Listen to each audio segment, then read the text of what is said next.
भगवती श्री जगदम्बा माता की जय। श्री सद्गुरुनाथ महाराज की जय। भगवान श्री गोपाल कृष्ण महाराज की जय। श्रीमद् जगद्गुरु शंकराचार्य स्वामी महाराज की जय। पुंडलीक वरदा हरि विठ्ठल। श्री ज्ञानदेव तुकाराम पंढरीनाथ महाराज की। माऊली ज्ञानेश्वर महाराज की जय। सर्व संतन की जय।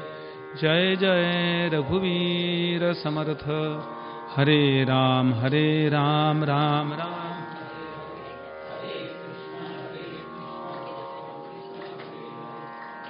राम हरे राम राम राम हरे कृष्ण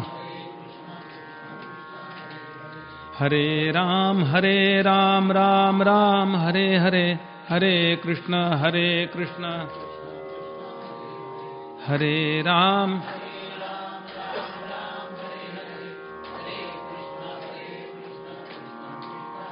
भगवान श्री गोपाल कृष्ण महाराज की जय। जय रघुवीर गणाधीशजो ईश सर्वा गुणांचा।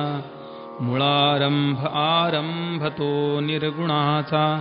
नमो शारदा मूळ चत्वारि वाचा।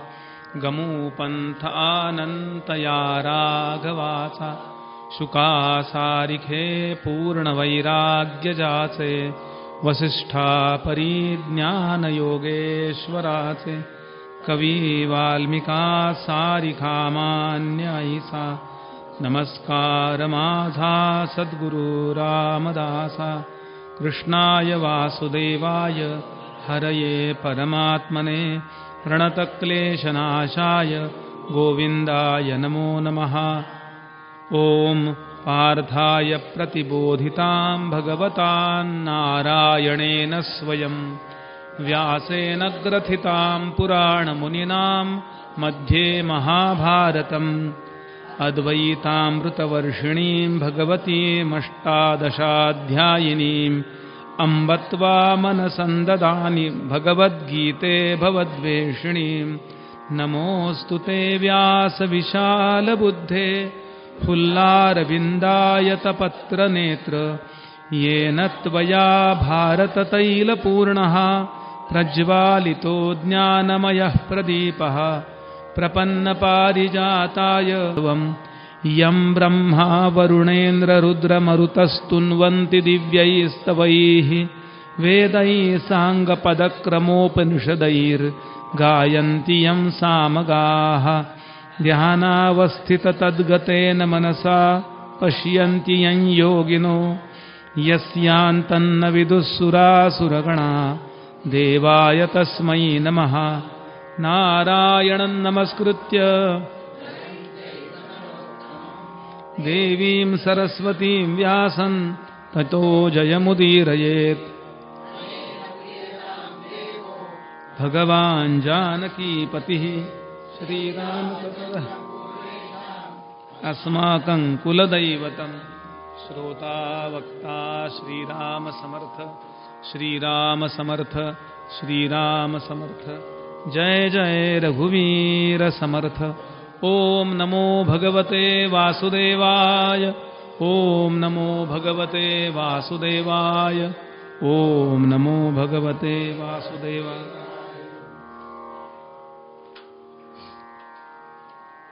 भगवान श्रीकृष्णांच्या मुखकमलातून प्रसृत झालेल्या श्रीमद भगवद्गीतेसारख्या महान अशा तत्वज्ञान ग्रंथाचं अध्ययन व्हावं, थोडेसे पवित्र श्रवण व्हावं, या परिशुद्ध हेतून या ठिकाणी नित्य आणि नैमित्तिक रीतीने जमणारे सर्व भाविक अधिकारी श्रोते सर्वांच्या अंतःकरणातल्या परमात्म्याला मनापासून नमस्कार करतो।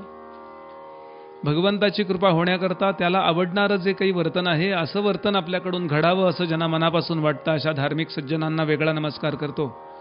अधिकारी, साधक, तत्वचिंतक, समाजातल्या विविध क्षेत्रातले अनेक मान्यवर या ठिकाणी उपस्थित आहेत। सगळ्यांच्या मोठेपणाबद्दल आदर व्यक्त करतो आणि श्रीमद भगवद्गीतेच्या निरूपणाला आरंभ करतो।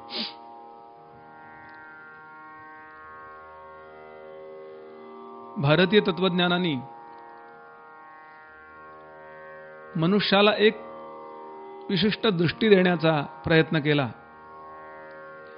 आणि ज्या स्तरामध्ये आपण जगत असतो त्या स्तरामध्ये कसं वागावं आणि कसं वागू नये, ज्याला वेदांनी विधी आणि निषेध असं म्हटलं, त्याचं अत्यंत बारकाईने मार्गदर्शन आपल्याला भारतीय तत्वज्ञानाने केलं. मॅक्स मुलर नावाच्या एका जर्मन तत्वज्ञान व्यक्तीने 1851 साली राणी व्हिक्टोरियाला एक पत्र लिहिलंय. भारताच्या तत्वज्ञानाचा अभ्यास केल्यानंतर राणी व्हिक्टोरिया आणि त्यांच्या कंपनीने भारताच्या संस्कृतीचं काही वाईट करता आलं तर, जेणेकरून भारताची संस्कृती संपली की ते आपले खऱ्या अर्थाने गुलाम होतील, म्हणून 2 खास पंडित नेमले होते, अभ्यासक नेमले होते. त्यातला एक आहे मॅक्स मुलर. काही सुरुवातीला त्यांनी प्रयत्न केलेत वाईट लिहिण्याचा, की भारतातले लोक काही वेळ कपडे वापरत नव्हते कारण वेदामध्ये सुईचा उल्लेख नाही असं त्यांनी म्हटलंय. पण जसा जसा वेदांचा संस्कृत शिकून त्यांनी अभ्यास सुरू केला, गीतेचा तत्वज्ञान ग्रंथांचा अभ्यास संस्कृत शिकून, बरं त्याने इंग्लिशमध्ये ट्रान्सफर नाही केलंय, जर्मनी ट्रान्सफर नंतर केलं असेल, पण त्यांनी शिकताना तो संस्कृतमध्ये शिकला. आणि त्याने एक पत्र लिहिलंय, त्या पत्राचा उल्लेख सद्गुरू भगवान श्रीधर स्वामी महाराजांनी आपल्या आर्य संस्कृती नावाच्या ग्रंथामध्ये केलेला आहे. तो असं म्हणतो, if I were asked under what sky the human mind has most fully developed some of its choices gifts has most deeply pondered over the greatest problems of life and found solution of some of them which will deserve the attention even of those who have studied Plato and Kant, I should point to India. Divya अशा सुखप्राप्ती करता आवश्यक असणाऱ्या सर्व देणग्यांनी सर्व गुणांनी पराकाष्ठेचं मन कुठल्या देशामध्ये पूर्ण कलेनं शोभायमान आहे. मानवाच्या जीवनातल्या निगूढ आणि अतिमहत्वाच्या विषयावरची सर्व कोडी ज्या तत्वज्ञानानं उलगडून दाखवली आहेत, प्लेटो, कॅन्ट यासारख्या विशेष तत्ववेत्यांच्या सगळ्या तत्वज्ञानाचा अभ्यास केलेली जी विद्वान मंडळी जगातली आहेत, त्यांचं सुद्धा लक्ष ज्या तत्वज्ञानानं वेधलं आहे, असं तत्वज्ञान कोठे जन्माला आले असं जर मला कोणी विचारील तर माझं बोट आदरानं भारतवर्षाकडे वळेल.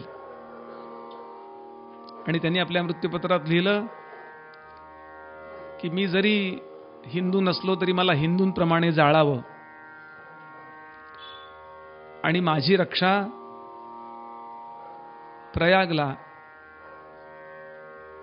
गंगा आणि यमुना यांच्या संगमामध्ये व्हावी. पुढचा जन्म माझा हिमालयात व्हावा, ब्राह्मण कुलात व्हावा आणि ऋषीमुनींच्या जवळ बसून मला वेदांचा अभ्यास करता यावा, गीतेचा अभ्यास करता यावा, असं अनेकांनी म्हटलंय. त्यातलं मला आता मॅक्स मुलर आठवले. ज्या स्तरामध्ये मी आहे त्या स्तराचा मी अभ्यास करायचा आणि त्या स्तराचे नियम जर पाळले तर माझं कल्याण सोडून काही होणारच नाहीये. काल बोलता बोलता एक विषय येऊन गेला. भगवान सांगतात, या जगातले सगळे आकार हे नाहीसे होणारे आहेत.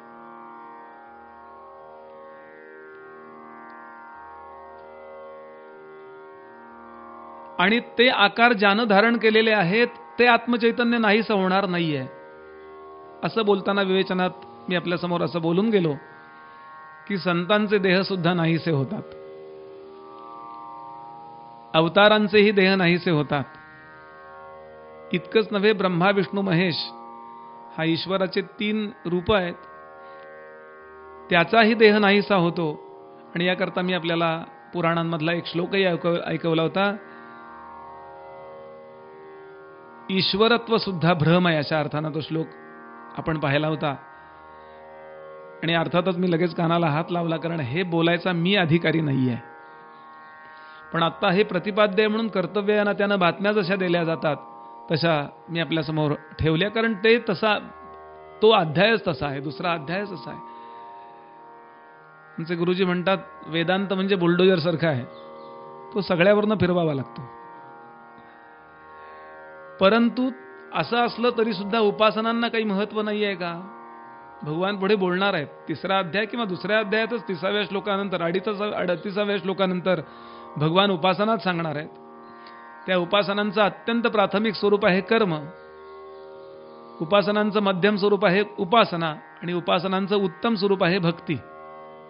आणि भक्तीची फलश्रुती शेवटच्या अध्यायामध्ये, शेवटचे जे 6 अध्याय आहेत त्यामध्ये ज्ञानस्वरूपात कशी होते याचंही विवेचन भगवान करणार आहेत. पण एक मला मुद्दा सांगायचा आहे, कुठेही कन्फ्युजन ठेवू नये स्वतः करता म्हणून. भगवंताला भक्तीही आवडते आणि ज्ञानही आवडतं, पण भगवंताला यापैकी कशाची ॲलर्जी जर कुणाला असेल तर त्याचा तो स्वभाव आवडत नाही.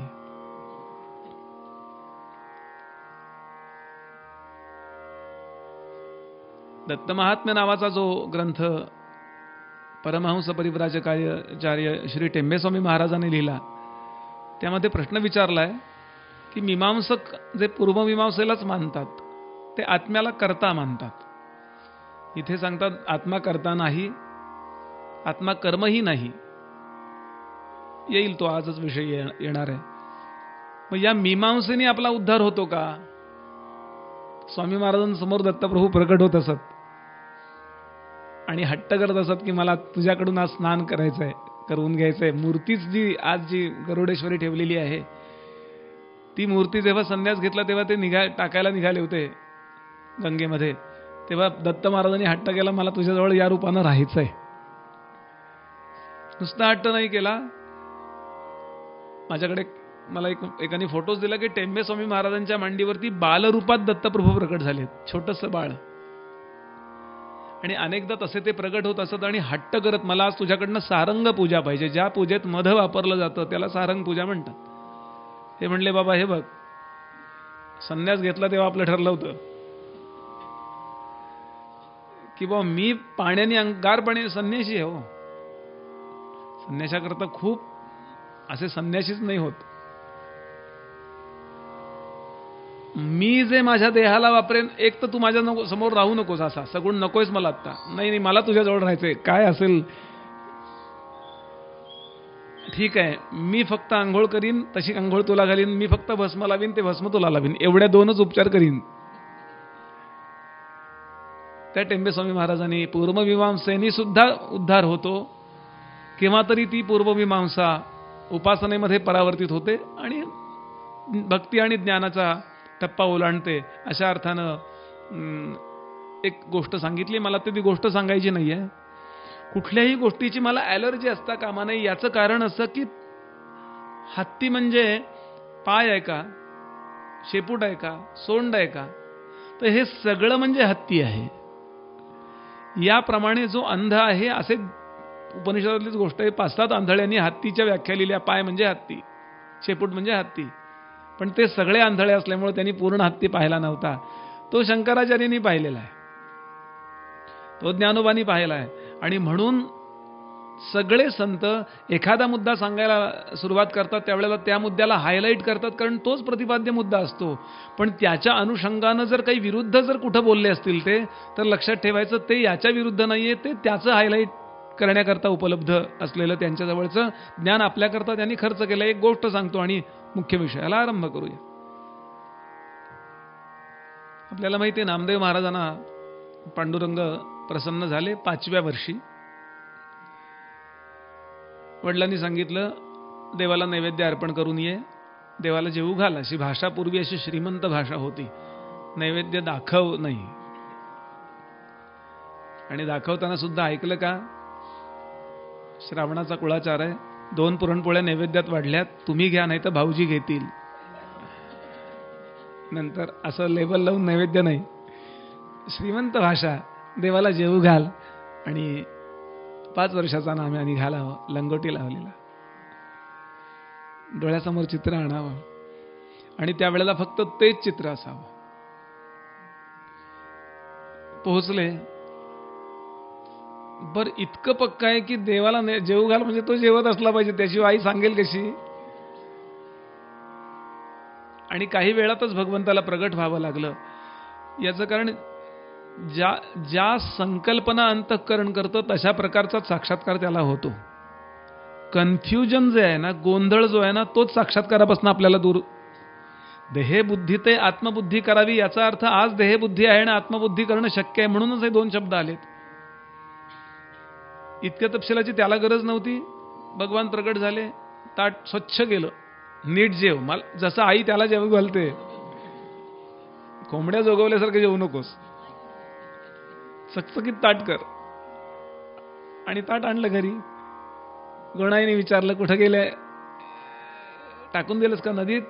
नाही, देव जेवले. खोटं बोलतोस? दगडाचा देव जेवतो? अगं खरंच जेवले. दुसऱ्या दिवशी गोणाई बरोबर. दुसऱ्या दिवशी पण नाही हो करत भगवान प्रकट झाले आणि जेवले. आणि मोजक्या लोकांच्यात कळून गेलं की नामदेवाच्या हातचं देव जेवतो. पुढे महाराजांचं वयही वाढलं सगळ्या अर्थाने. काल अफगाणिस्तानातून जे गुरु ग्रंथ साहेब आलेत त्यात आपल्या नामदेवांचे अभंग आहेत. बातम्या बघताना आठवलं असेल आपल्याला. 64 अभंग नामदेवांचे उडिया पंजाबी भाषेत आहेत. नामदेव की बानी.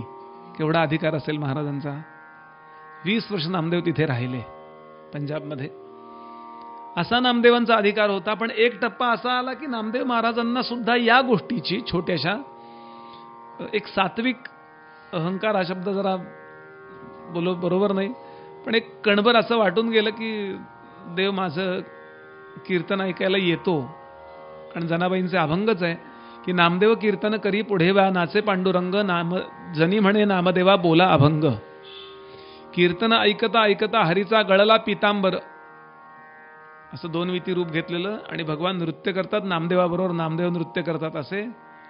आणि अशा श्रेष्ठ नामदेवांना सुद्धा असं किंचित वाटून गेलं, जमलं की नाही. बरं, ज्यांना लहानपणी जमलं त्यांचं फार भाग्य बरं का, मोठेपणी अवघड जातं जरा. आणि पुढचा प्रसंग आपल्याला माहिती आहे, तो मला सांगायचा नाहीये. गोरोबा काकांच्याकडे ते रढोकीला मुक्ताबाईंनी या नामदेवांना कच्चं ठरवलं. आणि याचं कारण असं की भक्तीच्या ओघामध्ये ज्ञानाचं महात्म्य नाकारण्याची गोष्ट नामदेवांकडून घडली. आता तो ज्ञानरूप आहे का भक्तिरूप आहे? तो सगुण आहे का निर्गुण आहे? याचं उत्तर काय द्याल? सुवर्ण बिस्किट आहे का बांगडी आहे? काय उत्तर द्याल? हा मोठ्या मोठ्या लोकांना पडलेला प्रश्न आहे. तुझं सगुण म्हणो की आणि सगुण निर्गुण एकू गोविंदू रे. आणि एवढ्या करता पुढचा सगळा प्रसंग घडला. विसोबाकडे जावं लागलं औंढ्या नागनाथला. आणि विसोबानी जेव्हा जिथे पाऊल ठेवेन तिथे पिंडी दर्शविली, त्यावेळेला नामदेवांच्या लक्षात आलं की बिल्वपत्रासारखी ज्यांची पावलं भगवान शंकर सुद्धा शिरोधार्य मानतात, तो कोणी सामान्य नसणार. आणि मग अगदीच परिपक्व काम आहे. फक्त एक स्पर्श केला विसोबानी आणि नामदेवांना पांडुरंग सर्वत्र दिसू लागले. तोपर्यंत नामदेवांचे अभंग आहेत, ज्याचे पाय विटेवर नाहीत आणि ज्याचे हात कटेवर नाहीत तो विठ्ठल नाही, अशा अर्थानं अभंग आहेत. पण त्यानंतर मात्र नामदेवांना विठ्ठलाच्या भगवंताच्या सर्वात्मकतेचा साक्षात्कार झाला आणि नामदेव परिपूर्ण झाले. याच्या विरुद्ध गोष्ट आहे कबीरांची. एवढ्याकरता प्रतिपादन आपल्या समोर हे करतोय की कुठलं कन्फ्युजन ठेवायचंच नाही.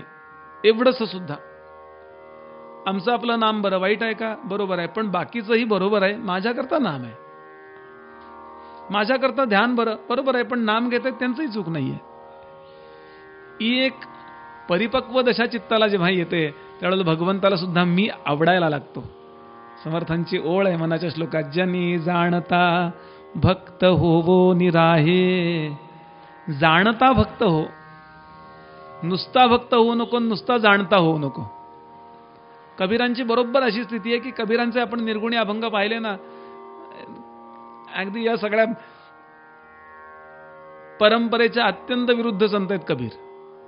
त्यांच्या गुरुजींनी रामानंद महाराजांनी त्यांच्या वडिलांचं श्राद्ध होतं म्हणून दूध आणायला पाठवलं कबीरांना. शिष्य झाले पुढे ते, जा दूध घेऊन ये. शिष्याला पाठवायला पाहिजे ना, दा दूध घेऊन ये. आता संध्याकाळ झाली, श्राद्ध आठवलं तरी कबीर आला नाही. कुठं गेलाय? कोणीतरी सांगितलं, अहो तो गावाच्या बाहेर एक गाय मरून पडली आहे, तिच्या आचळाजवळ कमंडलू ठेवून बसलाय, माझ्या गुरूंच्या मेलेल्या वडिलांकरता मेलेल्या गाईचं दूध पाहिजे, दूध पाहिजे, दूध पाहिजे. कबीरांच्या अशा गोष्टी खूप आहेत, अशा बंडखोर वृत्तीच्या म्हणतो ना. असं पाणी नदीतलं पाणी टाकत होते. एका ब्राह्मणांनी नदीकाठी, ते काशीला राहायचे ना, प्रश्न विचारला, काय करताय? नाही म्हणे, 10 मैलावर माझी शेती आहे, त्याला पाणी घालतोय. तो ब्राह्मण म्हटला, वेडा आहेस काय, 10 मैलावर पाणी जाईल? तो म्हटला, तुमचं तर सूर्यावर जातं अर्घ्य. असे कबीरांचे दोहेच आहेत बरं. फक्त आपल्या धर्मावर, हिंदू धर्मावर त्यांनी नाही उडवलेले बरं का, सगळ्यांवर.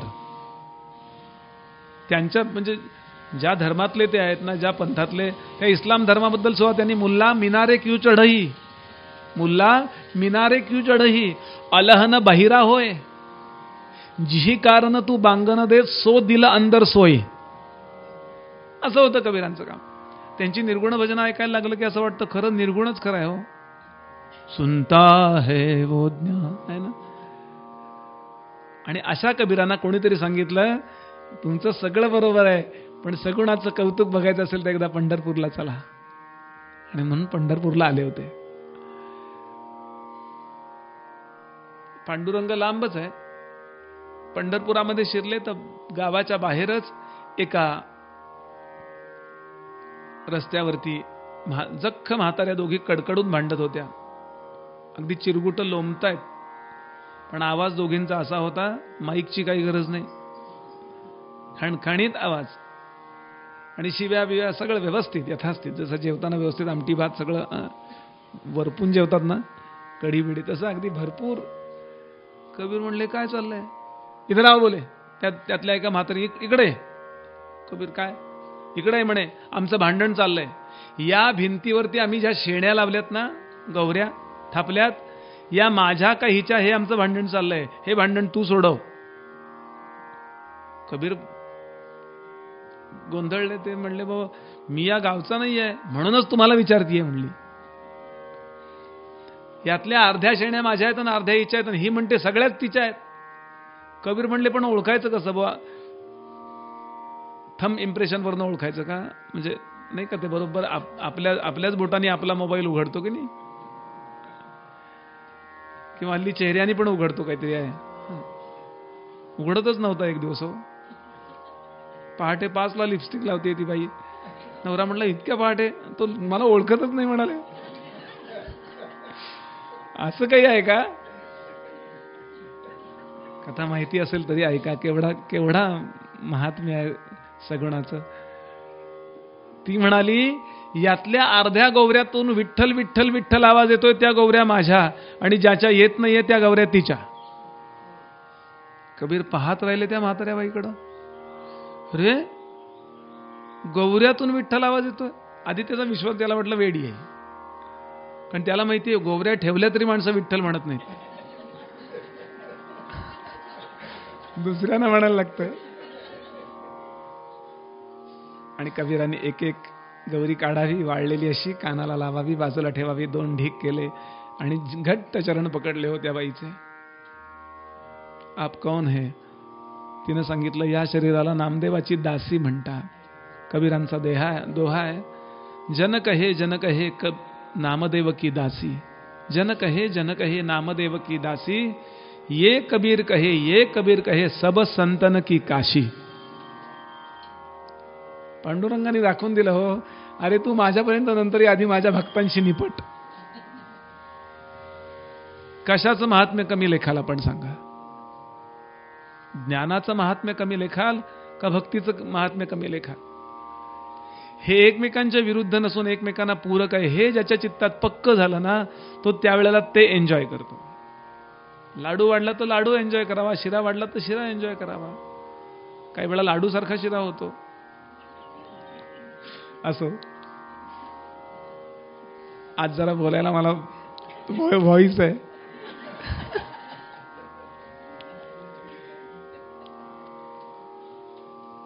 ओम नमो भगवते वासुदेवाय. ओम नमो भगवते वासुदेवाय. ओम नमो भगवते. कशा करता मी ही गोष्ट सांगितली? माझ्याकडून एवढासा अपराध जर राहिला अपसिद्धांताचा, तर मी त्याच्या मनात न उतरेन म्हणून. बरं,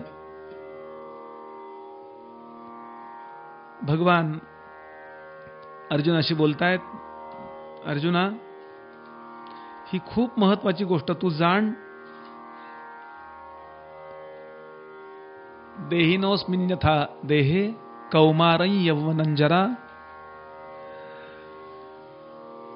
तू ज्यांना ठार मारणार आहेस असं तू समजतो, किंवा ते तुला ठार मारणार आहेत असं तू समजतोस. हे व्यावहारिक दृष्ट्या चुकीचं नाहीये, पण व्यवहाराचा परिणाम आपल्यावरती करून घेणं, याला व्यावहारिक सत्तेचा परिणाम पारमार्थिक सत्तेवर झाला असा दोष आपल्याला लागेल. आणि म्हणून तू नित्य काय आहे आणि अनित्य काय आहे हे एकदा पक्क ठरव. त्याकरता मी काल निसटता उदाहरण दिलं होतं अगदी प्रवचन थांबवताना, की सुवर्णाचा दागिना जेव्हा आपण मोडतो त्यावेळेला त्याच्या आकाराची आणि नामाची हानी होते का सुवर्णाची हानी होते? तर याचं उत्तर आहे फक्त आकाराची हानी होते. म्हणून सोनाराला ते आगीमध्ये घालताना आणि बाहेर काढून ठोकताना काही वाटत नाही. मी मात्र अगदी अंगठी घालून हळूच ठेवतो, कानातलं काढून हळूच ठेवतात ना, उगाच तुकडा नको पडायला. आपल्या काळजाचा तुकडा पडला असं वाटतं. आणि याकरता थोडासा अभ्यास, विनाशी पदार्थ आणि अविनाशी तत्व हे जर बायफर्केट करायचं झालं, राजहंस असं उदाहरण दिलंय ज्ञानोबांनी, वेगळं करायचं झालं तर एक श्लोक पक्का करून ठेवावा. या जगामध्ये नाहीशा होणाऱ्या गोष्टी कुठल्या कुठल्या आहेत आणि नाहीशा न होणाऱ्या गोष्टी कुठल्या कुठल्या आहेत. याकरता वेदांतांनी एक सुंदर श्लोक आम्हाला सांगितला. या जगात प्रत्येक गोष्ट 5 रूपांनी प्रतीत होते, अनुभवाला येते. 5च रूप आहेत त्याची, 5 व्ह्यूज म्हणा. साईड प्लॅन, काय elevation plan, front view, side view, अशा दृष्टीनं 5 प्रत्येक गोष्टी. खुर्ची धरली तरी माणूस धरला तरी कुठल्या कुठल्या 5 आहेत? तर त्यांनी सांगितलं अस्ति. फार सुंदर, अनेकदा मी माझ्या गुरुजनांकडून ऐकलेला श्लोक आहे. अस्ति भाति प्रियं रूपम नामचेत्यंश पंचकम आद्यत्रयं ब्रह्मरूपम माया रूपम ततोद्वयम. 5च कुठलीही गोष्ट तुम्ही बघा, अगदी आकाश पाहिलं तरी चालेल, काही रूप नाही असं वाटतं ते, पण त्याला रूप नाहीये, हेच त्याचं रूप आहे. पंचमहाभूत, या पंचमहाभूतापासून तयार झालेली कुठलीही स्थावर वा जंगम गोष्ट, कुठलीही गोष्ट ही 5 रूपांनीच दिसते. पहिली गोष्ट ती असते.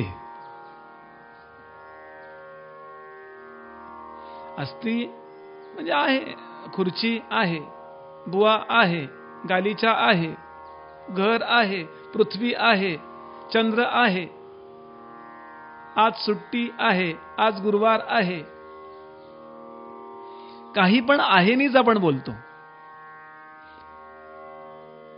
आपण म्हणाल बुवा नाहीनी पण बोलतो ना, पण नाही सुद्धा आहेच. नाही हा शब्द नाही आहे असा होतो बरं का. ज्या वाक्याने शंकराचार्यांनी बौद्ध मत खोडून काढले ते वाक्य हेच आहे. कारण बौद्ध मतानी सर्वम शून्यम, सर्वम क्षणिकम, सर्वम भंगुरम. गौतम बुद्ध गेले होते, त्यांनी जी जी प्रवचनं कुठं कुठं केली ना, ती त्यांच्या शिष्याने लिहून काढली आणि त्याच्यातनं त्रिपिटिका आहे. त्यांचं चुकीचं नाहीये, लक्षात घ्याल, पण पूर्ण नाहीये. विपश्यना नावाची गोष्ट जी आहे ना, बरोबरच आहे, चांगलीच आहे, पण त्याच्या पुढे गेलं पाहिजे ना. काल मी म्हणलो की साक्षी भाव तोपर्यंत आहे जोपर्यंत साक्षीला काहीतरी आहे. म्हणून विपश्यना सुद्धा संपते. समर्थांची ओवी आहे, खूप महत्वाचा मुद्दा आहे म्हणून सांगून जातो. समर्थ म्हणाले, इकडे दृश्य तिकडे देव, मध्ये शून्यत्वाचा ठाव, तयास मंद बुद्धिस्तव प्राणी ब्रह्म म्हणे. आणि म्हणून शंकराचार्यांना सांगावं लागलं असं नाही येते. म्हणले काय बोला तुम्ही. त्यांचे कोण असतील, नागार्जुन कोण वादाला आले असतील. सर्वम शून्यम, ते म्हणाले शून्यम अस्ति का नास्ति. माझ्या खिशामध्ये 1000 रुपये, असं वाक्य करता येईल का? माझ्या खिशामध्ये 1000 रुपये आहेत किंवा नाहीत, बरोबर आहे की नाही? वाक्य पूर्ण केल्याशिवाय निश्चितताच येणार नाहीये. सर्वम शून्यम अस्ति का? म्हणले तेच म्हणतोय मी, सर्वम शून्यम अस्ति. मग अस्ति का नाही म्हणलात तुम्ही? बरं म्हणले आता म्हणलो असते, ठीक आहे का? अस्ति म्हणजे शून्य आहे, बरोबर.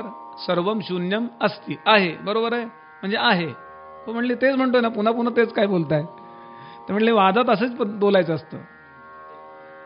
वाद घालण्यामध्ये पुन्हा पुन्हा बोलायचं याकरता असतं की निश्चित तुम्हाला तेच म्हणायचं आहे ना, नाही तर तुम्ही नंतर म्हणाल आम्हाला तसं नव्हतं म्हणायचं. सर्वम शून्यम अस्ति याचा अर्थ आहे म्हणजे काहीतरी आहे ना. हो म्हणले आहे ना, शून्य आहे. हो ना, म्हणजे काहीतरी आहे ना. हो काहीतरी आहे म्हणजे काहीतरी नाही असं नाही ना. ते म्हणले म्हणजे काहीतरी नाही. नाही तसं नाही, शून्य आहे म्हणतोय, तुम्ही आम्हाला गोंधळवताय का? आचार्यांचे फार मोठे उपकार आपल्यावर. 3 सगळेच संत महान आहेत, पण 3 संतांचे भारतावर विलक्षण उपकार आहेत बरं. आद्य शंकराचार्य ज्यांनी बौद्ध मत खोडून काढलं म्हणून आज आपण इथे गीतेवर बोलू शकतोय.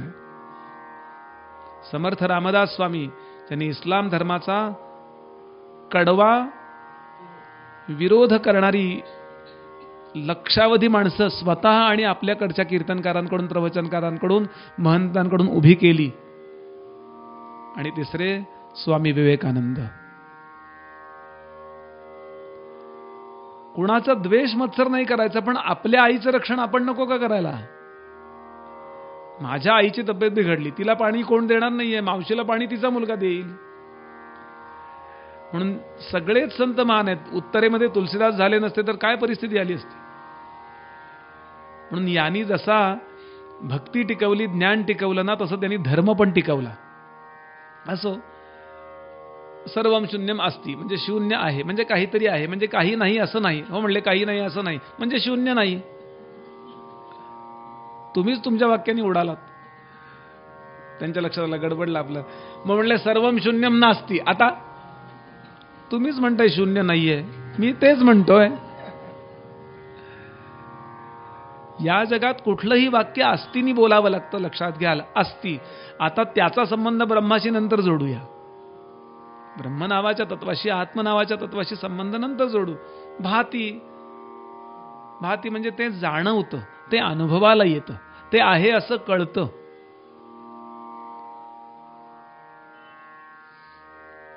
नाही कळलं हो मला इकडे, एकदम मी धडपडलो, इथे वाटेत काहीतरी ठेवलंय, मला कळलंच नाही.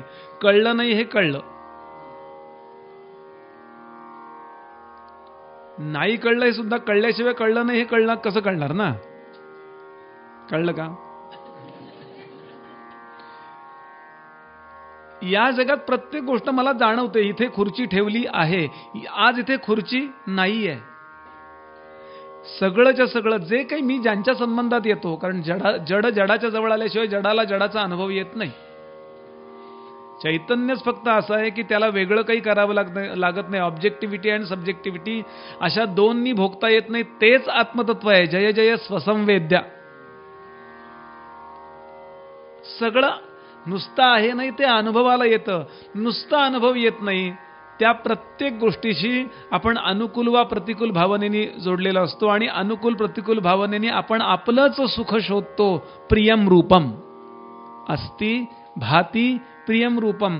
प्रत्येक गोष्ट आपल्याला आनंद देते. आनंद हा शब्द वेदांतातला आहे, सुख हा शब्द व्यवहारातला आहे. निरतिशय सुख म्हणजेच आनंद आहे. प्रत्येक गोष्ट सुख देते. नाही म्हणले बुवा हे नाही पटलं, बाकीचं पहिलं 2 कसं तरी आम्ही घेऊ पटवून. हे नाही पटत आहे. प्रत्येक गोष्ट आवडते, प्रिय होते, असं कुठं आहे का? आम्हाला नाही आवडत एखादी गोष्ट. तो माणूस पाहिला ना की अगदी डोक्याची तिडीक उठते. दुःखदायी आहे की नाही तो? तुम्ही कसं सुखदायी म्हणता? या जगात प्रत्येक गोष्ट सुखदायी आहे असं कसं म्हणता तुम्ही? नाही, आम्ही काहीच म्हणत नाहीये. ती गोष्ट तुम्हाला दुःख देते, बरोबर आहे की नाही? म्हणजे ती नसेल तर तुम्हाला दुःख होत नाही, बरोबर आहे की नाही? नुसतं दुःख होत नाही ना, बरं वाटतं. म्हणजे त्याची अनुपस्थिती तुम्हाला सुख देते की नाही? म्हणजे ती गोष्ट तुम्हाला सुख देते की नाही? एकदा देवर्षी नारद महाराजांच्या समोर 2 जण आले. दोन्ही देवता आहेत, भगवती लक्ष्मी माता आणि भगवान शनी महाराज. दोघांचा वाद चालला होता, मी जास्त चांगला का तू जास्त चांगला. नारदांकडे आले. आता नारद म्हणजे काय, मी काल ज्या अनुशासन पर्वाचा विचार आपल्याला सांगितला, भीष्म आणि सगळ्यांचा संवाद आहे, तर भीष्माने प्रश्न विचारला आहे, संपूर्ण या जगात सगळ्यात ज्ञानी आणि सगळ्यात पूजनीय कोण आहे कृष्णा, तू सांग. कृष्णाने पटकन सांगितले, देवर्षी नारद महाराज. भगवान गोपालकृष्ण बोलतायत बरं, सगळ्यात ज्ञानी ते थे ज्ञान विशारद शारद शश गौर गौरवारह कवी दुस्तर भवाब्दी पारद नारद येऊनी सुनीतीला शिकवी. असं आहे देवर्षी नारदांचं व्यक्तिमत्व. आणि म्हणून अनेकांनी नारदांचं व्यक्तिमत्व आपल्या मनातनं त्यांना उतरवण्याचा प्रयत्न केला. म्हणच पडली कळीचा. म्हणून माहिती असलं पाहिजे लोकांचं कर्तव्य आहे, नारद किती महान आहेत. माझे गुरुजी सांगायचे, नारद कळीचे आहेत, बरोबर आहेत, पण नारदांची कळ ही कळकळीची कळ होती, त्यांचं स्वतःचं काही नाही. व्यास वाल्मिकींचे गुरु म्हणजे काय असेल विचार करा. नारदांकडे दोघंही, शनी महाराज आणि लक्ष्मी देवी. आमच्यापैकी कोण चांगला आहे? मी चांगला आहे शनी महाराज म्हणले का लक्ष्मी देवी चांगली आहे? नारद म्हणाले, कसं उत्तर देऊ? ज्याला वाईट म्हणावं तो माझ्यावर नाराज झाला तर कुणाला सोडत नाही शनी. आणि लक्ष्मी नाराज झाली तर विचारूच नका. लक्ष्मी म्हणजे सत्ता संपत्ती पैसा असा नका विचार करू. लक्ष्मी याचा अर्थ कुठलाही प्लस, धन, तब्येत चांगली, आरोग्यम धन संपदा, घरात गायी असणे, दूध दुभत असणे, भरपूर खायला असणे, ते मला चालणे.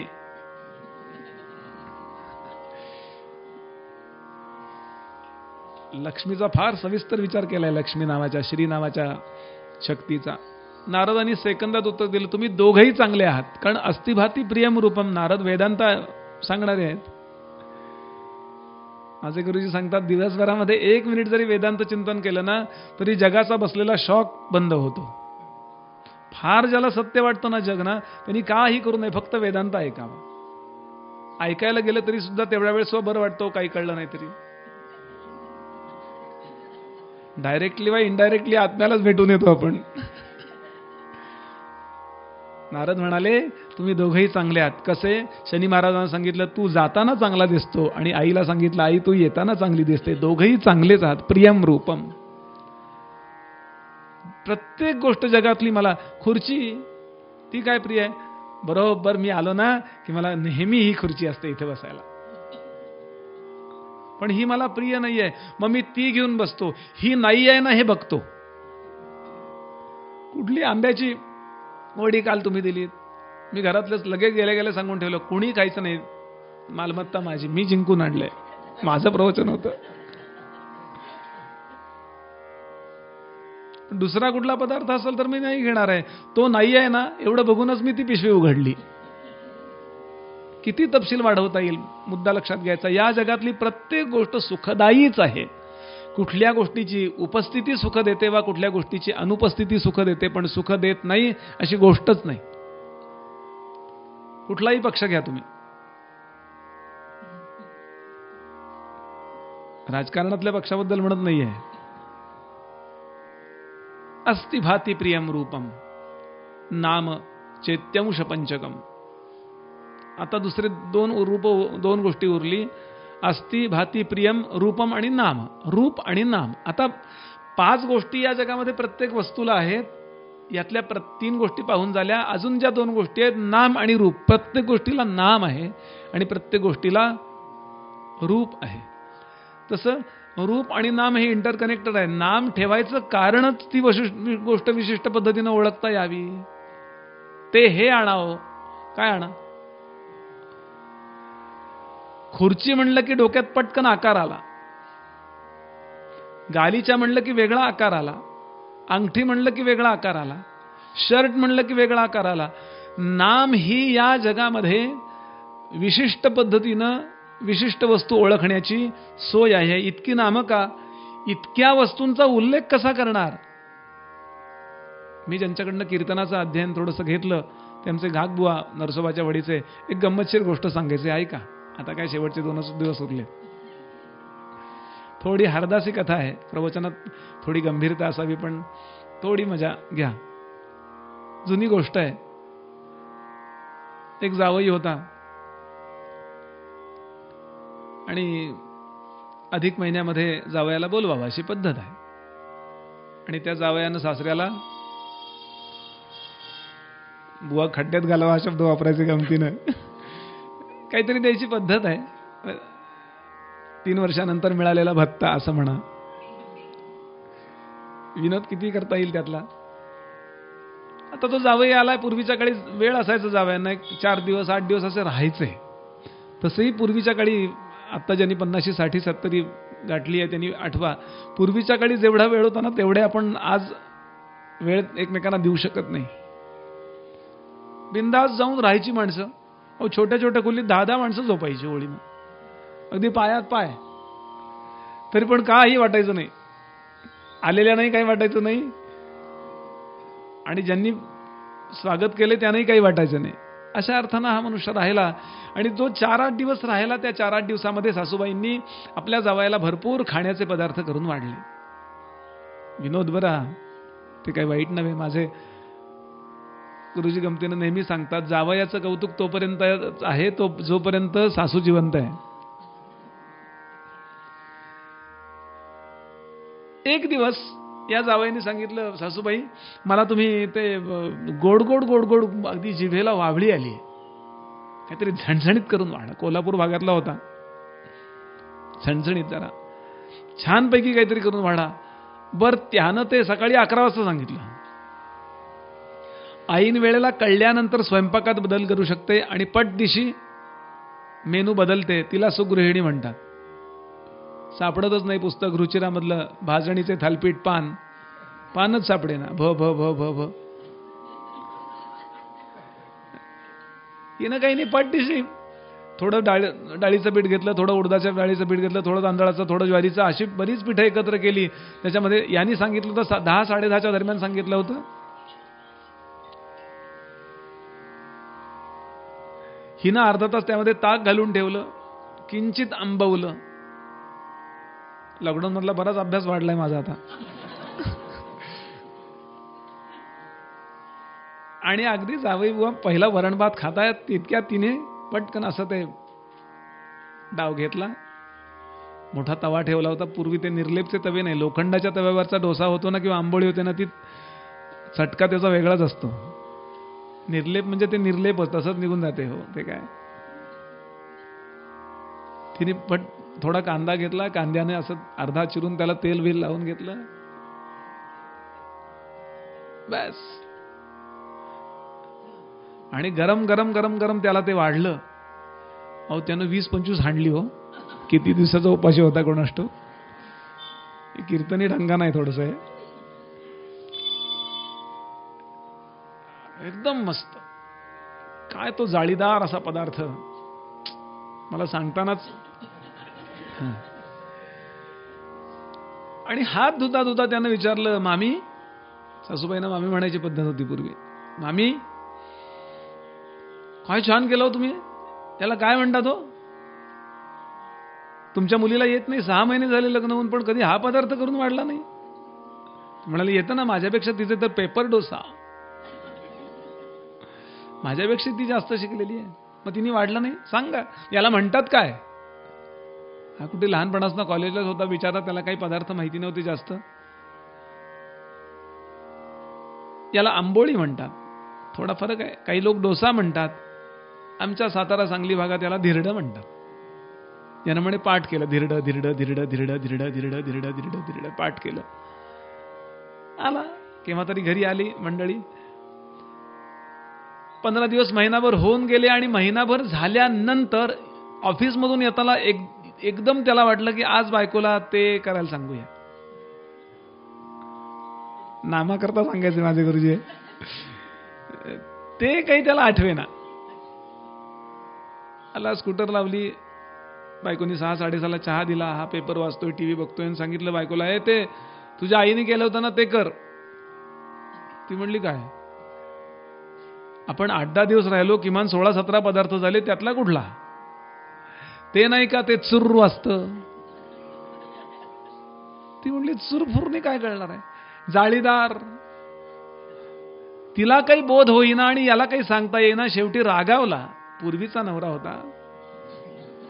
कोपऱ्यातली काठी घेतली म्हणेन, तिला बदडायला सुरुवात केली. तालिबानचा असेल कदाचित तो.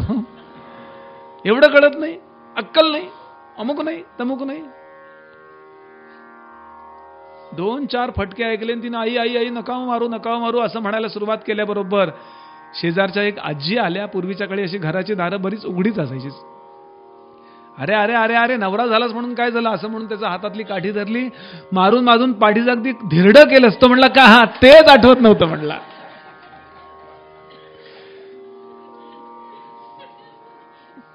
कशा करता कथा, तो इम्बाईब मुरण्याकरता या कथा असतात. तो मुद्दा एकदम, नाम ही जगातली वेगळेपणानं वस्तू ओळखता यावी याकरता केलेली आपल्या पूर्वजांनी व्यवस्था आहे. याचं रूप हे, म्हणून याला नाम हे. आता यातला मुद्दा असा आहे, भगवान सांगतायत देहिनोस्मिन्यथा देहे कौमारं यौवनं जरा. ही फार महत्वाची गोष्ट लक्षात घे की नाहीसं होणारं काय आहे आणि टिकणारं काय आहे. तू लक्ष कुठं दे, टिकणारं काय आहे तिकडे. यातलं रूप नाहीसं होतं आणि रूप नाहीसं झालं म्हणून त्याचं नामही नाहीसं होतं. अस्तिभाती प्रियम या 3 गोष्टी नाहीशा होत नाहीत. व्यावहारिक दृष्टीनं नाम आणि रूपाला त्या गुंतलेल्या आहेत किंवा नाम आणि रूपाशी त्या बांधलेल्या आहेत म्हणून त्या अस्तिभाती प्रियम असं म्हणायच्या. खरं अस्तिभाती प्रियम नाहीये. अस्ति म्हणजे सत, भाती म्हणजे चिद आणि प्रियम म्हणजे आनंद. सच्चिदानंद रूपाय विश्वोत्पत्त्यादि हेतवे तापत्रय विनाशाय श्रीकृष्णाय वयं नुमः. श्रीमद भागवताच्या महात्म्यातला पहिला श्लोक आहे हा. सतत माझी दृष्टी जर त्या अस्तिभाती प्रियम रूपम याच्यावर जर असेल, मला भीष्म दिसतायत म्हणजे अस्ति, ते मला अनुभवाला येत आहेत म्हणजे भाती, आणि मला ते प्रिय आहेत. आता या भीष्म नावाच्या शरीरातलं जे मला अनुभवाला येते चैतन्य उपाधीसकट, यातली उपाधी भीष्मांचा देह नाहीसा होणार आहे मी नाही मारलं तरी, आणि यांच्यातलं जे आत्मचैतन्य ते कधीच नाहीसं होणार नाही, त्यामुळे मी त्यांना मारणार नाही, मी मारूच शकणार नाहीये त्यांना, हे तू जाणून घे. म्हणजे अगदी गणिताच्या भाषेत बोलायचं झालं तर अस्तिभाती प्रियम, प्रत्येकाला जर 20-20 मार्क द्यायचे झाले, 20%, अस्तिला 20%, भातीला 20%, असे 20 100, यातलं 60% न जाणार आहे आणि 40% जाणार आहे. मग 60% मिळाल्याचा आनंद घ्यावा का 40% गेल्याचा दुःख करावं? अहो 40%चा आनंद घेणारे लोक आहेत.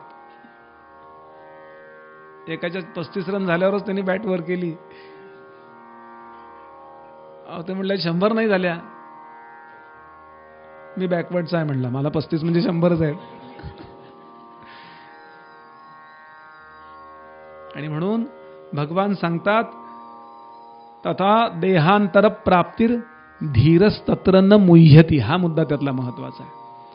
कौमारम यौवनम जरा किंवा त्याच्याही मधल्या ज्या 3 अवस्था आपण पाहिल्या, या सगळ्या अवस्था प्राप्त ज्याला झाल्या ते रूप आणि नाम आहे. त्याचं वाईट बरं वाटून घेण्याच्या ऐवजी अस्तिभाती प्रियमकडे पहा. त्याचा परिणाम असा होईल की तू मोहित होणार नाहीस. धीर याचा अर्थ मराठीतला धीर याचा अर्थ आपण पराक्रमी, न घाबरणारा, शूरवीर, धीर असा. पण धीर याचा वेदांताचा अर्थ आहे बुद्धिमान. धी म्हणजे बुद्धी, शहाणा. समर्थांचा अष्टकच आहे, जगी शहाणा तोची जाणावा म्हणून, मोठा अष्टक आहे. आणि तू ही गोष्ट महत्वाची जाण. तू पहा कुठे, त्या 60%कडे पहा. उरलेल्या 40%बद्दल पुढचा श्लोक येतोय, मात्रा स्पर्शास्तू. आणि सतत जर ही दृष्टी असेल तर एक गोष्ट होईल, ज्यानं अवस्था अनुभवल्या, ज्यानं बदल अनुभवले, तो बदलणारा नसतो. तिकडे लक्ष दिल्याचा परिणाम अखंड तू स्वात्मभानात राहशील आणि मोहित होणार नाहीस, म्हणजे फसणार नाहीस. बाल्य, तारुण्य, वृद्धाप्य वा देहांतर, किंवा आत्ताच्या भाषेत जागृत, स्वप्न, सुषुप्ती, याही अवस्था, कुठल्याही अवस्था, कुठलेही बदल त्यालाच जाणवतात जो बदलत नसतो. माझा 5 वर्षाचा फोटो, 10व्या वर्षाचा फोटो, 15व्या वर्षाचा फोटो, असे 5-5 वर्षाच्या फरकाचे फोटो जर समोर ठेवले तर स्पष्ट दिसतो की नाही बदल? का दिसतो बदल स्पष्ट? त्यातला एक आहे तोच तो बदल अनुभवू शकतो. बघावं, मी 5 वर्षाचा होतो तेव्हा केवढा होतो. बघा 20-25 वर्षाच्या लग्नाच्या वेळेला मी किती हसत होतो. म्हणून फार हसणारी माणसं आहेत ना, त्यांच्याकडे बघितल्यावर असं वाटतं यांचं बहुतेक लग्न झालेलं नसणार आहे. विनोद सोडून देऊ.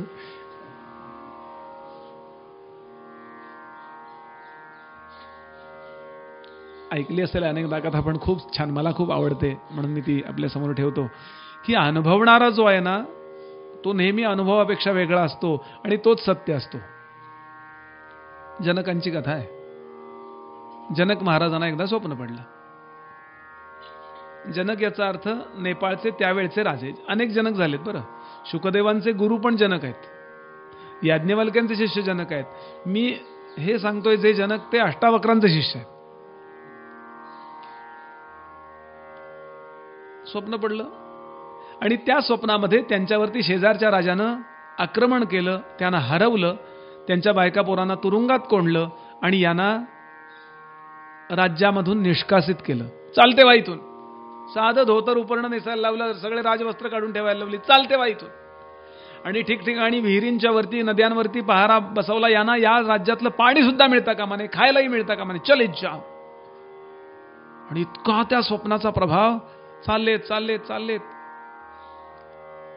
अहो 4-5 दिवस उपाशी राहिले, पाणी नाही आणि अन्न नाही. काय अवस्था झाली असेल. मी 3:15-3:30ला चहा पिऊन आलोय, तरी 5:30ला माझं लक्ष तिकडे असतं, गेल्या का नाही त्या काही चहा करायला. 4 दिवस जेवाय खायला नाही म्हणजे विचार करा. पाणी नाही प्यायला म्हणजे अशी अवस्था. शेवटचा 1-2 तास ते रांगत रांगत गेले. कुठे? दुसरी सीमा सुरू होते राज्याची तिथे. आता तिथे मिळेल मला काहीतरी. अंगाला सगळा चिखल लागलाय, माती लागली आहे, चेहराही असा झालाय. आणि अशा स्थितीत गेले आणि त्यांनी एक मंडप पाहिला. त्या मंडपामध्ये त्या इथे जाऊन सांगितलं, मला खायला द्या, भूक लागली आहे, खायला द्या मला काहीतरी पाणी तरी प्यायला.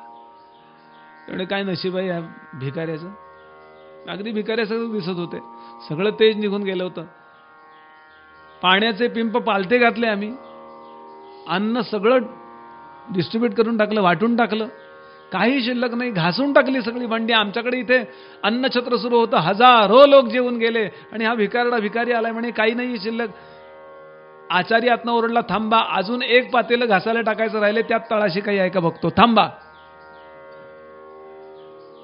त्यांना तेवढीच आशा. असे करून बघता. आणि त्यानं खिचडी केली होती, डाळ तांदळाची, मुगाच्या डाळीची. खिचडी संपली होती, पण त्या खिचडीची खाली लागली होती ना त्याची खरपुडी, ती असे करून बरोबर भाकरीसारखी त्याला दिली. काय अन्नाची किंमत असते ना, ते प्रवासावरून आल्यावर कळतं.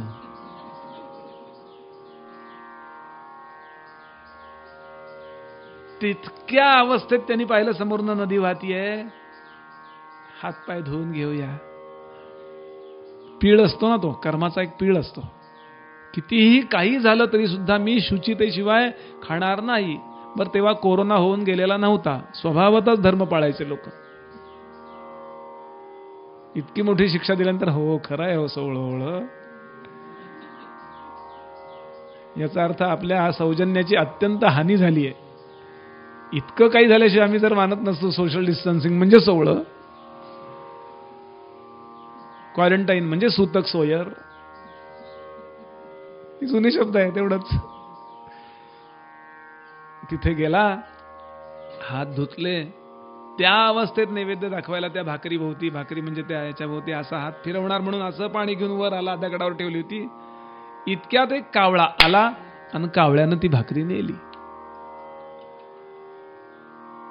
तो लपका बरं एक तुकडा तरी टाकावा की नाही, सगळं तो खाईल असं नाहीये. इतक्या जोरात ओरडले, असं करून इतक्या जोरात ओरडले, त्या ओरडल्याच्या आवाजाने जागे झाले. धरधरून घाम फुटलेला. अजून त्या अवस्थेतनं बाहेर आलेले आहेत तरी सुद्धा त्या अवस्थेचा प्रभाव जाणवतोय. मोठाच्या मोठा छान मंचक, त्याच्यावरती मखमली पलंगपोस, त्याला मोती जडवलेले, छान लोड तक्के, रत्नदीप जळतायत. पहाटेची वेळ, मंद मंद असा छान सुगंध येतोय अनेक फुलांचा. फुलं फुलली आहेत बाहेरच्या बाजूला. इतका छान प्रसंग आहे. आणि हे तत्वज्ञ आहेत लोक सगळे. जनकांचं वर्णन आहे, त्यांना विदेही म्हणत असत. म्हणजे एक पाय बर्फाच्या बादलीमध्ये आणि एक अग्नीच्या याच्यात ठेवून सुद्धा ते समाधी लावू शकायचे, इतका अधिकार. विदेही. शीतोष्ण पुढचा श्लोक येईल ना, की शीत आणि उष्ण या दोन्हीचा प्रभाव बंद, इतकी अधिकारी मंडळी आहेत. म्हणून हे विदेही जनक. म्हणून सीतेचं नाव वैदेही आहे, विदेहाची मुलगी. पण त्यांना या प्रसंगाने मी रिॲक्ट झालो याचं इतकं वाईट वाटलं. हे सगळं माहिती आहे ना मला, पण या स्वप्नाने मी स्वप्नात का होईना माझी रिॲक्शन बरोबर नाहीये. आणि म्हणून ते म्हणाले, इदम सत्यम परम सत्यम, ये सच है वो सच है. हे खरंय का ते खरंय. बायको धावत आली, काय म्हणताय, हे खरंय का ते खरंय. तिला काही कळेच ना. नोकर चाकर धावत आले, हे खरंय का ते खरंय, त्यांनाही कळेना. मंत्रीगण धावत आले, त्यांनाही कळेना. ते म्हणले, विचार करतात आमच्या राजाला वेड लागलं तर आमचं काही खरं नाही. आणि अशा स्थितीमध्ये जंगलामध्ये राहणाऱ्या अष्टावक्र नावाच्या सद्गुरूंपर्यंत बातमी पोहोचली. 8 ठिकाणी वाकडे हो, घोट्यांपासून मानेपर्यंत 8 ठिकाणी वाकडे. का? जन्माला येण्याच्या आधी आईच्या पोटातून वडिलांना म्हणाले होते, खूप म्हटलं आत्तापर्यंत, आता वागून दाखवा. आईच्या पोटात असताना इतका शहाणा होता. अजून जन्माला आला मला बोलतोस 8 ठिकाणी वाकडा होऊन बाहेर ये. तरी हसत आले, एकदम कायम हसत. अष्टावक्र गीता वाचण्यासारखी आहे, विलक्षण काम आहे. त्या अष्टावक्रांना बोलवण्यात आलं. तोपर्यंत याचं स्नान संध्या झाली, पण याच्या डोक्यात तेच, तो संध्येतले मंत्र विसरलाय. आणि ये सच आहे वो सच आहे, इदम सत्यम परम सत्यम, इदम असाच सतत बोलतोय. आणि अष्टावक्र महामुनी आले, पाद्यपूजा केली, त्यांच्याकडे पाहिलं आणि त्यांना प्रश्न विचारला, हे खरं आहे का ते खरं आहे. आता बाकीच्यांना प्रश्नच कळला नव्हता. गुरुजींनी उत्तर दिलं, हेही खरं नाही आणि तेही खरं नाही. तो म्हणला, का नाही खरं. हे खरं या करता नाही, कारण ते होतं तेव्हा हे नव्हतं. आणि ते खरं या करता नाही, आता हे आहे तर ते नाही की नाही. जेव्हा तू ती भिक्षा मागत होतास, ती तुला व्याकुळता भुकेची होती आणि ती भाकरी मिळाल्यानंतर जे तुला वाटलं ते फिलिंग आत्ता आहे का, किंवा तो प्रसंग आत्ता समोर दिसतोय का, ते रूप ते नाम दिसतंय का, नाही. म्हणजे केव्हा तरी नाही आहे अशी स्थिती व्हाय की नाही ती. म्हणून ते खरं नाही. केव्हा तरी नाही त्यालाच अनित्य म्हणतात. केव्हा तरी आहे असं वाटतं, असतं का नसतं ते अविनाशीन अनाशींच्या वेळेला तो मुद्दा बघू आपण. कारण अनित्य आणि अविनाशी यामध्ये 2 फरक आहेत, छोटे छोटे फरक आहेत. आणि आत्ता तुला जे अनुभव आलाय ते त्यावेळेला अनुभवला आलं नाही की नाही. मग त्यानं प्रश्न विचारला, महाराज मला आपण सांगा खरं काय आहे. तू खरा आहेस, कारण तोही अनुभव तू घेतला आणि हाही अनुभव तू घेतला. कौमारम यौवनम जरा आणि तथा देहांतर प्राप्ती, अनेक देह धारण करत करत गेला. धीरस्तत्र न मुह्यती. कौमार, यौवन, जरा, किंवा आत्ता म्हटलो तसं जागृत, स्वप्न आणि सुषुप्ती या तिन्ही अवस्थांना अनुभवणारे आपण असतो. अनुभवणारा जो असतो तो एकच असतो. रात्री झोपताना मकरंद बुवा आणि सकाळी जागा होताना अजून दुसरा कुठला माणूस, असं कुठं असतं का. ज्यानं झोप अनुभवली त्यानं स्वप्न अनुभवलं आणि त्यानंच जागृती. जागृती याचा अर्थ काय, ज्ञानेंद्रिय आणि कर्मेंद्रिय विश्वाच्या पसाऱ्याची नोंद घ्यायला जागी आहेत आणि मनही जागा आहे, याला म्हणतात जागृत अवस्था. ज्ञानेंद्रिय कर्मेंद्रिय झोपलेली आहेत पण मन विचार करतं, याला म्हणतात स्वप्नावस्था. आणि ज्ञानेंद्रिय कर्मेंद्रिय स्वतःच्या कारणामध्ये शांत आहेत, मनही शांत आहे, अशा अवस्थेला म्हणतात प्रवचन, आपलं सुषुप्ती.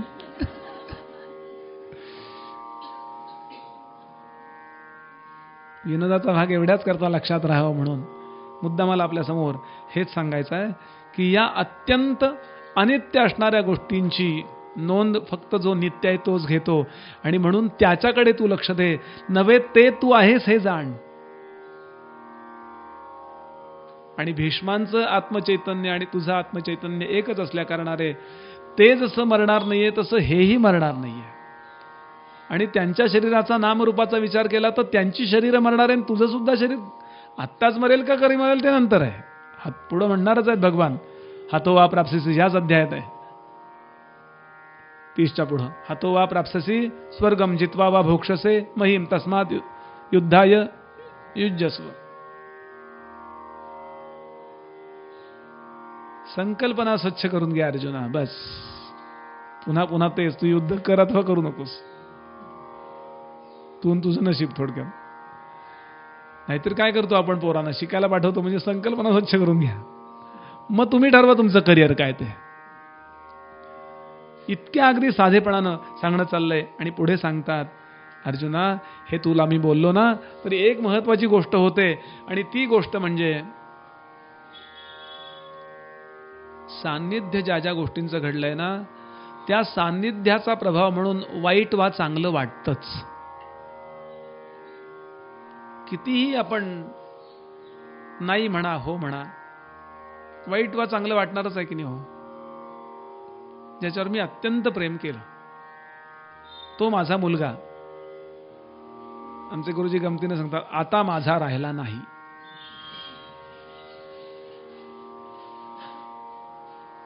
त्याच्यावर म्हणतात त्यांनी छान सांगितलं, ज्या दिवशी रस्ता ओलांडताना त्यानं हात सोडला त्या दिवशीपासूनच तो माझा राहिला नाही. नकारात्मक नाही विचार करायचा, त्यांचं त्यांचं प्रारब्ध आहे ना, त्यांचा त्यांना लाईफ आहे ना. एक मुलगा नाही, माझा स्वतःचा देह, बाकी सोडून द्या. पूर्वी मी इतकं व्यवस्थित केलं पण आता हल्ली गुडघा दुखतो समजा, माझाच आहे तो. मुलगा तरी थोडा परकेपणा, गुडघा माझा आहे की नाही, मेंदूही माझा आहे की नाही. म्हणतोस हा माझा गुडघा. याचं कारण आहे सान्निध्याचा परिणाम संस्कार होतात आणि या संस्काराचा परिणाम म्हणून बरं वा वाईट वाटतच वाटतं. मग तेव्हा ते सिच्युएशन कसं टॅकल करावं, काय करावं, तो श्लोक पुढचा आहे. मात्रा स्पर्शास्तु कौंतेय शीतोष्ण सुख दुःखदाः आगमापायिनो नित्यांस्तां स्थितिक्षस्व भारत. सहन करणे आणि सहन करणे हे आनंदानं. तितिक्षा या शब्दाचा अर्थ आपण नंतर बघू. याच्यावरचं भाष्य आचार्यांचं, मात्रा अभिहि मीयन्ते शब्दादय इति श्रोत्रादीनि इंद्रियाणि मात्राणां स्पर्शाः शब्दादिभिः संयोगाः ते शीतोष्ण सुख दुःखदाः शीतम उष्णम सुखम दुःखम च प्रयच्छति इति. मात्रा स्पर्शास्तु म्हणजे त्या त्या ज्ञानेंद्रियाचा त्या त्या विषयाशी जो सन्निकर्ष होतो त्याला म्हणतात मात्रा स्पर्श. स्पर्श पुढे संस्पर्श म्हणतायत भगवान. भोगाबद्दल बोलताना येही संस्पर्श ज्या भोगा हा दुःख यो नये व ते भगवान बोलणार आहे. या सान्निध्याचा परिणाम असा होतो, प्रत्यक्ष त्रास देणारी ती गोष्ट नसली तरी सुद्धा सान्निध्याचा परिणामामुळे ममत्व तयार होतं आणि या ममत्वाचा परिणामामुळे वाईट वाटायला लागतं. वाटतंच वाईट. किती संतांनी म्हणू दे, देहे बुद्धी ते आत्मबुद्धी करावी, देहे दुःख ते सुख, आम्हाला काय जाते सांगायला.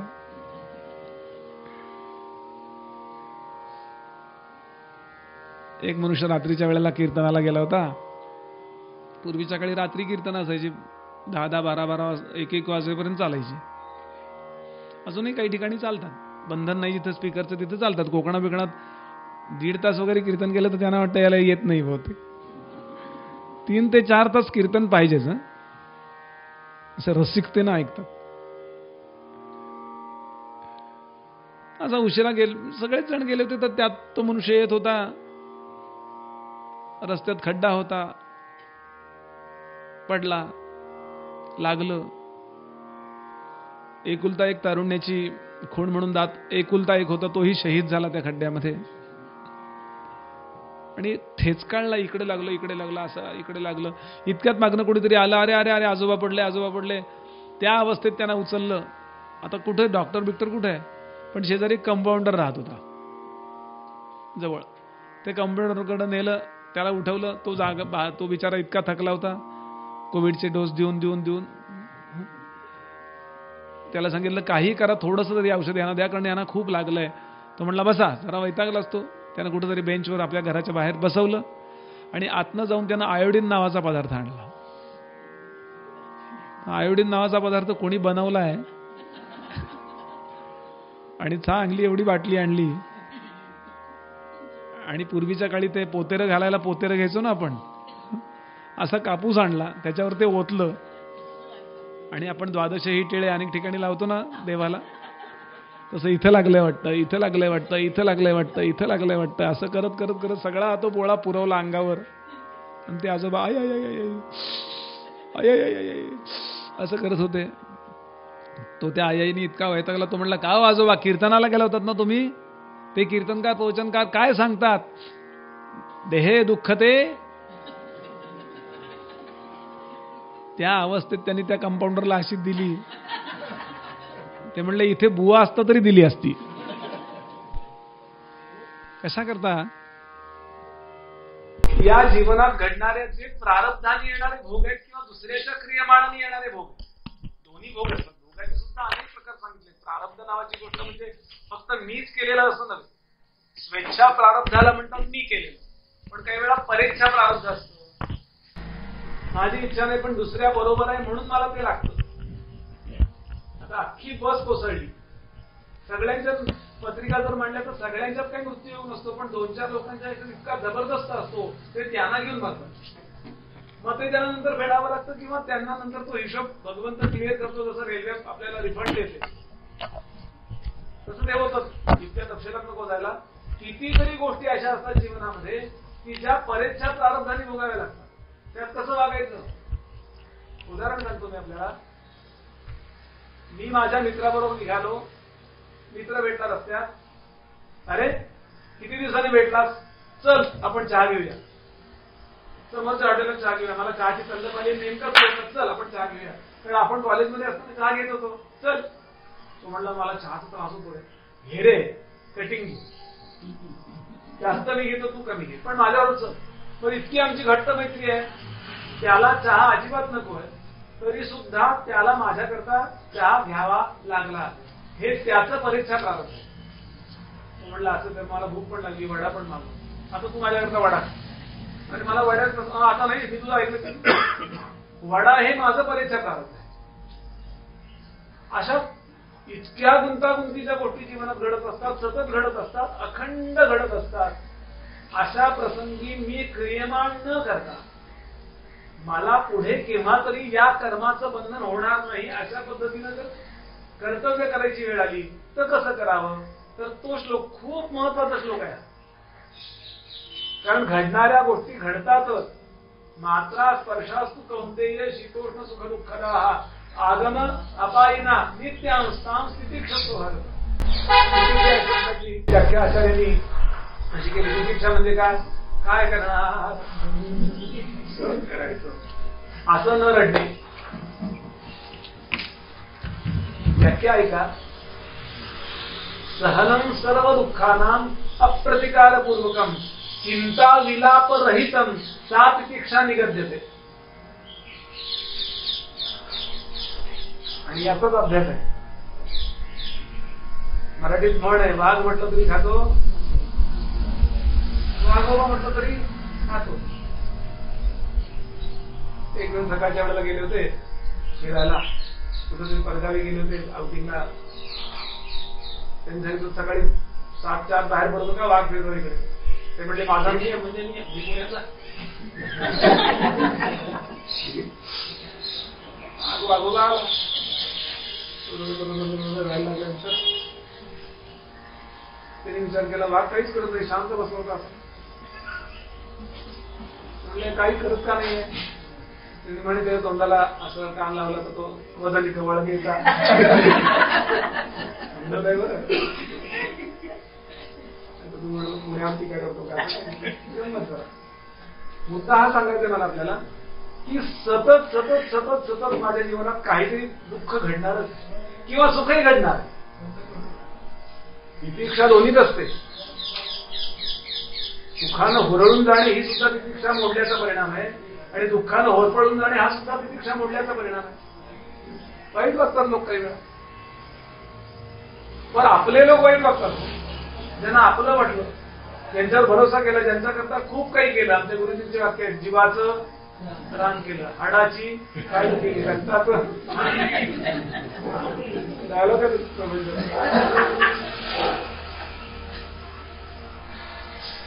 त्या तितिक्षेकरता एक गोष्ट तेवढी सांगतो आणि मग चहा.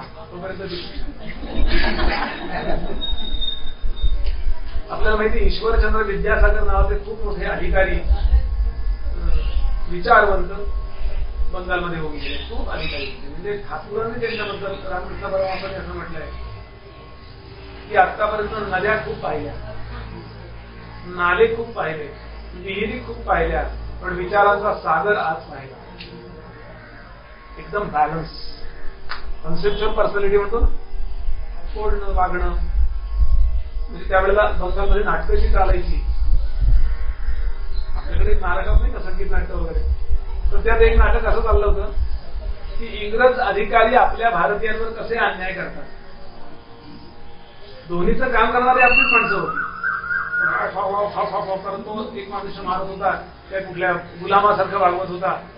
ईश्वरचंद्र विद्यासागर असे पहिल्या रांगेत होते. त्यांनी पायातला बूट काढला आणि त्या इंग्रज ऑफिसरचं काम करणाऱ्या माणसाला फेकून मारला. त्यानं तो झेलला आणि आपल्याला मिळालेल्या ट्रॉफीमध्ये सगळ्यात पुढे ठेवला. मला सगळ्यात आवडलेली ही ट्रॉफी. का? मला ते काम जमलं, पण कोणीतरी मारला नाहीये तो बूट. ईश्वरचंद्र विद्यासागर मला हा बूट फेकून मारला. सांगण्याचा भाव असा की असं ईश्वरचंद्र विद्यासागर जिथे काहीतरी त्याचा बंगला होता. या बंगला पूर्वीच्या काळी झाडलोट स्वतःच करायचो. अजूनही झाडलोट आपण स्वतः करतो आणि करायलाही पाहिजे, म्हणजे शरीर चांगलं राहतं. तर ती बाई, त्याची जी आई होती विद्यासागरांची, ती सगळं स्वच्छ झाडून काढायची. म्हातारी झाली तर झाडून काढायची आणि एका ठिकाणी कचरा ठेवायची, कचरावाला येऊन घेऊन जायचा. आता यांचं झाडून होत आलं, झाडून झालं की शेजारी कचरा काढायची आणि याने टाकलेल्या झाडलेल्या ठिकाणी टाकून स्वच्छ ठिकाणी. ती पुन्हा उठायची, आंघोळ झाली, स्नान जप करत बसली, स्नान करून जप करायला बसली, पुन्हा आई उठायची, पुन्हा जाडायची, पुन्हा तिथे लावायची. तर यांनी 2-4 वेळा वेळात बदलून पाहिल्या किंवा तिला आधी टाकू दे मग झाडू द्या. वास्तविक शेजारीने आपल्याकडे कंपाऊंड मध्ये कचरा टाकायचं कारण मग ठीक आहे, त्यातल्या तुला माझं झाडायचं तिथे का, तेही नाही. त्रास द्यायचा, अत्यंत त्रास द्यायचा. काही लोकांचा स्वभावच असते त्रास द्यायचा मुद्दाम, आणि असं ती करायची. ईश्वरचंद्र विद्यासागरांनी 2-4 वेळा पाहिलं. बरं, त्यांचं कलकत्त्याच्या इंग्रजी अधिकाऱ्यासुकड सुद्धा वजन होतं पोलिसांकडे. करू का फोन म्हणले, सांगू त्यांना, चांगली त्यांना जरा बस होती म्हणले, जाऊ दे आई नको. नाही म्हणले, मी जर सांगितलं ना इथल्या पोलीस अधिकाऱ्यांना तर चांगलं त्यांना काहीतरी शिक्षा तरी होईल. कारण त्यांचं वजन आहे, ते अधिकारी होते. ते म्हणले जाऊ दे. शेवटी विद्यासागर यांनी ईश्वरचंद्र विद्यासागरांनी आपल्या आईला विचारला प्रश्न, आई किती दिवस तू हे दुसऱ्याचा कचरा काढणार आहेस? आईने सांगितलं, तिच्या मनातला माझा कचरा संपेपर्यंत. माझ्याबद्दलचा जो कचरा आहे तिच्या मनामध्ये काय असेल ना दृष्टी, नाही तर या जगामध्ये आपण दुःखाचा गुणाकारच करत असतो. हा श्लोक खूप महत्वाचा मर्माचा आहे. माझ्या जीवनात सतत सतत सतत काहीतरी घडतच राहणार आहे. जवळचे लोक असत नाही तर लांबचे असत. एखाद्याला आपण परका समजतो, एखाद्याला आपला समजतो. आणि परक्याकडून व आपल्याकडून आपण तशा तशा अपेक्षा करतो. त्या अपेक्षा पूर्ण बंद करून मात्रा स्पर्शास्त कौंतेय शीतोष्ण सुख दुःखदाह आगमा पायीन नित्यां स्थाम स्थितिक्षस्व भारत. तिकडे नंतर जाऊया. आता इथे आचार्यांनी भाषामध्ये एक गंमत केली. शीतोष्ण सुख दुःखदा याच्यामध्ये खूप गंमतशीर एक भाषा लिहिलंय. त्याचा विचार आपण सांगितल्यानंतर करूया. इथेच थांबतो. गोपाल कृष्ण भगवान की जय.